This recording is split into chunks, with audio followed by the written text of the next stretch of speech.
کہ عہد الست یہ کیا ہے اور کب ہوا اور اس کا مقصد کیا تھا؟ بسم اللہ الرحمن الرحیم نحمدہ ونصلی ونسلم علی رسولہ الکریم اما بعد فاعوذ باللہ من الشیطان الرجیم بسم اللہ الرحمن الرحیم۔ قرآن پاک میں اللہ تعالیٰ فرماتے ہیں کہ الست بربکم، سارے ارواح کو اللہ تعالیٰ نے اکٹھا فرمایا، جیسا کہ قرآن پاک میں نام پارے میں یہ آیت مبارکہ موجود ہے۔ تو اللہ تعالیٰ نے ساری انسانیت کو اکٹھا کر کے اپنے معبود ہونے کے متعلق پوچھا، الست بربکم، کیا میں تمہارا رب نہیں ہوں؟ تو سب نے ایک آواز ہو کر جواب دیا، قالوا بلا، اے باری تعالیٰ آپ ہی ہمارے رب ہیں۔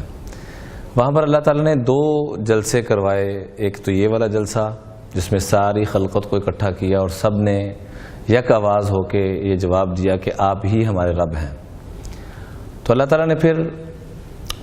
اس انسان کو دنیا میں بھیج کر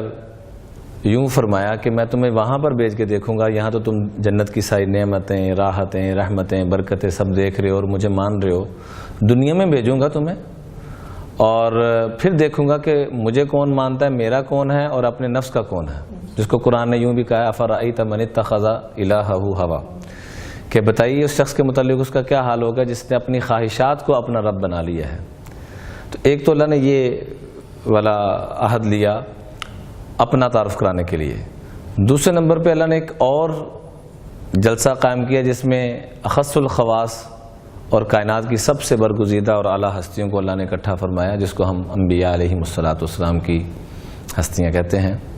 جس کا تذکرہ قرآن پاک کے تیسرے پارے کے آخر رکوع کی پہلی آیت میں اللہ تعالیٰ شروع کرتے ہیں، وَإِذَا أَخَذَ اللَّهُ مِيثَاقَ النَّبِيِّينَ لَمَا آتَيْتُكُم مِّن كِتَابٍ وَحِكْمَةٍ ثُمَّ جَاءَكُمْ رَسُولٌ مُصَدِّقٌ لِّمَا مَعَكُمْ لَتُؤْمِنُنَّ بِهِ وَلَتَنصُرُنَّهُ، کہ سارے نبیوں سے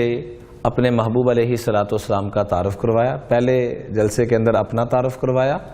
اور دوسرے جلسے کے اندر خواص کو اکٹھا کر کے اپنے محبوب امام الانبیاء کا تعارف کروایا اور سب کو یہ حکم دیا کہ جس دور میں بھی یہ آ جائیں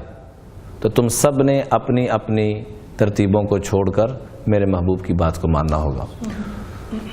تو یہ دو طرح کے اللہ تعالیٰ نے یہ عہد لیے۔